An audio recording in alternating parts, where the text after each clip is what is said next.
राजाओं का पहला ग्रंथ अध्याय 19 पद संख्या 9 और 11 से 16 तक। एलिया होरेब पर्वत के पास पहुंचा और गुफा के अंदर चलकर उसने रात बिताई।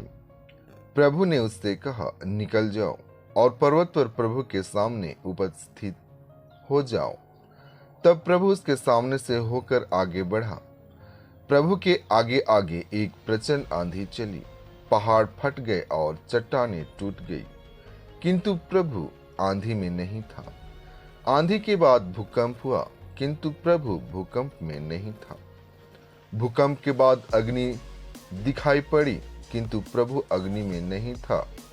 अग्नि के बाद मंद समीर की सरसराहट सुनाई पड़ी। एलियाह ने यह सुनकर अपना मुंह चादर से ढक लिया और वह बाहर निकलकर गुफा के द्वार पर खड़ा हो गया। तब उसे एक वाणी यह कहते हुए सुनाई पड़ी, एलियाह, तुम यहाँ क्या कर रहे हो?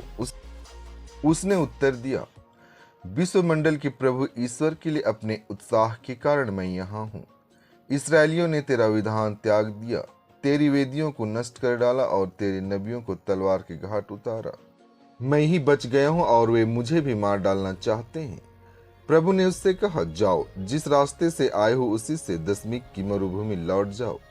वहां पहुंचकर हजायत का आराम के राजा के रूप में और निमसी के पुत्र येहू को इसराइल के राजा के रूप में अभिषेक करो।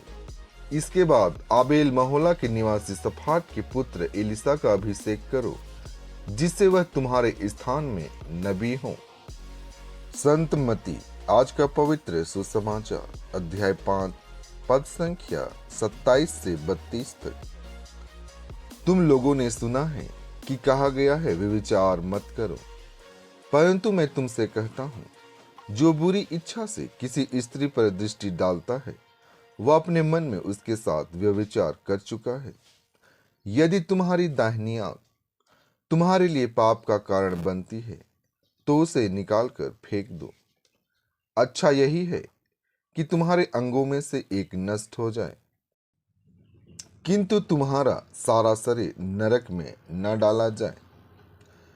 और यदि तुम्हारा दाहिना हाथ तुम्हारे लिए पाप का कारण बनता है, तो उसे काट कर फेंक दो। अच्छा यही है कि तुम्हारे अंगों में से एक नष्ट हो जाए, किंतु तुम्हारा सारा शरीर नरक में न जाए। यह भी कहा गया है, जो अपनी पत्नी का परित्याग करता है, वह उसे त्याग पत्र दे दे। परंतु मैं तुमसे कहता हूँ, व्यभिचार को छोड़ किसी अन्य कारण से जो अपनी पत्नी का परित्याग करता है, वह उससे व्यभिचार कराता है, और जो परित्यक्ता से विवाह करता है, वह व्यभिचार करता है। आमीन।